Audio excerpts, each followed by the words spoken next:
Assalamualaikum warahmatullahi wabarakatuh. Waalaikumsalam warahmatullahi wabarakatuh. Selamat pagi anak-anak. Ya. Pagi, oke. Masih semangat? Semangat. Masih. Di awal pembelajaran kali ini kita masih diberi kesempatan untuk berangkat menuntut ilmu di sekolah ini, dan kita hari ini akan belajar tentang mata pelajaran akidah akhlak. Dengan materi bisa dibaca di papan tulis apa anak? Sejarah ilmu kalam. Oke. Nah, sebelum kita masuk ke materi, saya akan absen dulu. Barangkali ada yang nggak berangkat. Yang pertama, Isnan, hadir. Terus Reza, hadir. Oke. Terus Rama, hadir. Terus Lana, hadir. Kami, oke, berangkat semua ya. Berangkat semua. Nah, indikator pencapaian yang harus kalian terima dan pahami dalam materi sejarah ilmu kalam ini, yaitu yang pertama, dapat memperjelas nilai-nilai munculnya aliran-aliran kalam dalam peristiwa tahkim. Terus membiasakan sikap teguh pendirian, berpikir kritis dan toleran dalam menghadapi perbedaan dalam aliran-aliran kalam, dan membandingkan perkembangan akidah pada masa Rasulullah sampai dengan munculnya peristiwa tahkim. Oke, kita langsung saja ke materi. Nah, sejarah ilmu kalam ini dibagi menjadi 5 periode.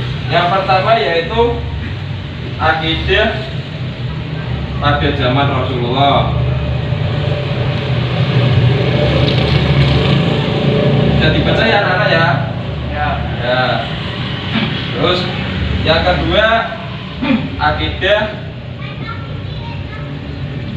pada zaman sahabat atau khulafaur rasyidin.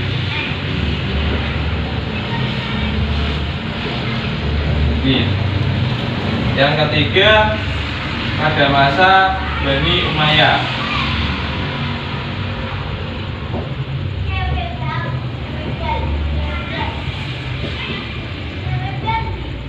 Yang keempat, akidah pada masa Bani Abbasiyah.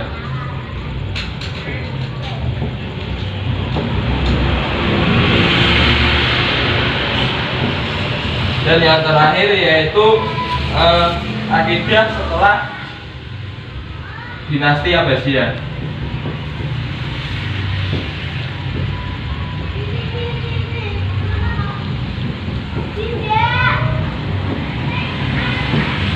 Oke, nah di sini kan ada 5 ya, ada 5 proses sejarah ilmu kalam. Nah, hari ini kita akan belajar 2 saja, yaitu akidah pada zaman Rasulullah dan akidah pada zaman khulafaur rasyidin, gitu ya.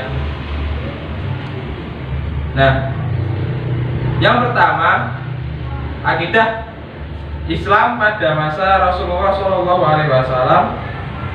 Ketika Nabi Muhammad SAW masih hidup, umat Islam masih bersatu.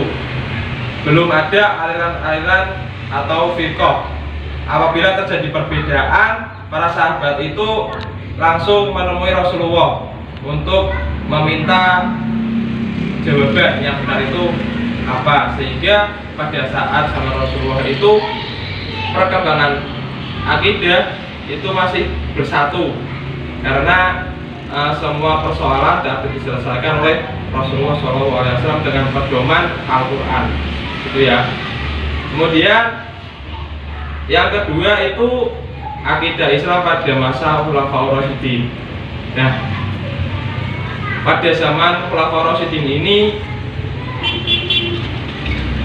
persatuan umat Islam masih bisa dipertahankan pada zaman Khalifah Abu Bakar dan Umar.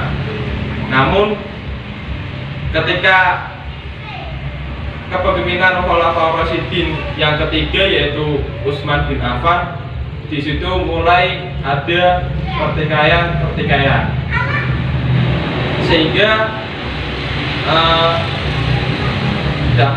membuat perpecahan pada umat Islam. Peristiwa yang menyedihkan dalam sejarah Islam ini dikenal dengan istilah al-fitnah al-kubra atau fitnah besar. Nah, peristiwa ini dianggap sebagai pangkal munculnya fitnah-fitnah dalam Islam atau perbedaan-perbedaan dalam Islam. Intrik politik tidak menjadi reda dengan menit. Oh iya, sebelum itu kan Utsman bin Affan dibunuh ya, dibunuh oleh seorang sahabat Rasulullah Shallallahu Alaihi Wasallam karena beliau tidak bisa menerima peraturan-peraturan yang ada pada zaman Utsman bin Affan. Nah, intrik politik tidak menjadi reda dengan meninggalnya Utsman bin Affan. Bahkan pertikaian semakin membesar dengan terjadinya perang Jamal atau pasukan Khalifah Ali bin Abi Thalib melawan pasukan Aisyah, dan perang Siffin yaitu pasukan Khalifah Ali bin Abi Thalib melawan pasukan Muawiyah bin Abu Sufyan. Nah, pada akidah zaman Khulafaur Rasyidin ini ada peristiwa yang namanya peristiwa tahkim. Nah, peristiwa tahkim ini terjadi pada tahun 37 Hijriah. Pada tahun 37 Hijriah yang menyebabkan terjadinya perang Siffin, yaitu perang antara pasukan Ali bin Abi Thalib melawan pasukan Muawiyah bin Abu Sufyan. Nah, ceritanya singkat saja ya, biar kalian bisa paham tentang peristiwa tahkim. Ali bin Abi Thalib menerima estafet kepemimpinan dalam situasi yang sulit. Peristiwa pembunuhan Utsman bin Affan menjadi beban yang sangat berat untuk diselesaikan. Nah, Muawiyah yang merasa representasi sebagai keluarga Utsman bin Affan mengajukan tuntutan agar Ali bin Abi Thalib menyelesaikan pengusutan pembunuhan Utsman bin Affan. Nah, sebenarnya Ali bin Abi Thalib sudah bersungguh-sungguh berupaya membongkar kasus pembunuhan Utsman bin Affan. Namun belum berhasil. Muawiyah bin Abi Sufyan tidak mau baiat pada Ali bin Abi Thalib dan secara terang-terangan menolak khalifatnya, yaitu menolak kepemimpinan Ali bin Abi Thalib. Nah, kemudian Muawiyah bin Abu Sufyan pada saat itu menjabat gubernur Syam, menyusun kekuatan untuk melawan Khalifah Ali bin Abi Thalib. Nah, sehingga terjadilah perang Siffin yang tadi Bapak beritahu, yaitu terjadi pada 37 Hijriah. Nah, pada saat itu pasukan Ali bin Abi Thalib itu sebenarnya sudah akan menang, akan tetapi pasukan Muawiyah bin Abu Sufyan itu mengajak perundingan yang dipimpin oleh Amr bin As. Itu mengusulkan perundingan kepada pihak Ali bin Abi Thalib yang dipimpin oleh Abu Musa al-Ash'ari. Nah, pasukan Muawiyah ini mengajukan perundingan, sehingga pada saat itu terjadi kesepakatan bahwasanya akan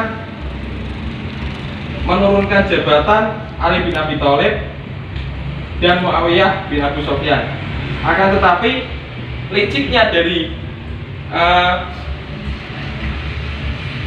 pimpinan pasukan Muawiyah bin Abu Sufyan itu menyuruh Abu Musa al-Ash'ari untuk menyampaikan hasil perundingan tersebut.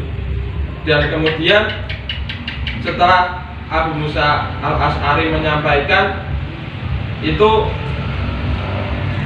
disalahpahami oleh pasukan Amr bin As, sehingga pada saat itu terjadi kekacauan dan perundingan dimenangkan oleh pasukan Muawiyah bin Abi Sufyan, yang hasil akhirnya itu menurunkan jabatan Ali bin Abi Thalib sebagai khalifah, sehingga dari perundingan tersebut itu terjadi cikal bakal dinasti Muawiyah. Itu saja yang dapat Bapak sampaikan. besok minggu depan kita akan belajar tentang akidah pada masa Bani Umayyah dan akidah pada masa Bani Abbasiyah, gitu ya. Sebelum Bapak akhiri, apakah ada pertanyaan dari anak-anak? Ya Pak. Oh ya, silakan. Apa saja hikmah dari belajar secara ilmu kalam? Oke, apa saja hikmah dari belajar ilmu kalam? Banyak sekali, di antaranya yaitu kita dapat mengetahui apa sih sebenarnya sejarah ilmu kalam itu. Kemudian kita dapat mengetahui berbagai macam aliran-aliran yang ada. Kemudian kita dapat lebih menambah keimanan kita dalam melaksanakan ajaran Islam. Kemudian yang terakhir juga kita bisa memahami bagaimana sulitnya mempertahankan akidah Islam yang sesuai dengan ajaran Rasulullah. Itu ya, bisa dipahami? Ya. Oke, ada lagi nggak yang mau bertanya? Nggak ada ya? Oke. Tugas untuk minggu depan kalian di rumah merangkum materi yang hari ini Bapak sampaikan ya. Nanti besok akan Bapak cek apakah ada yang merangkum atau tidak. Seperti itu ya. Bisa dipahami anak? Salah. Nah, oke, semoga pelajaran pada hari ini dapat bermanfaat bagi kalian semua, sehingga nantinya kalian dapat memetik hasilnya, gitu ya. Oke, sekian dari Bapak. Mohon maaf. Wassalamualaikum warahmatullahi wabarakatuh. Waalaikumsalam.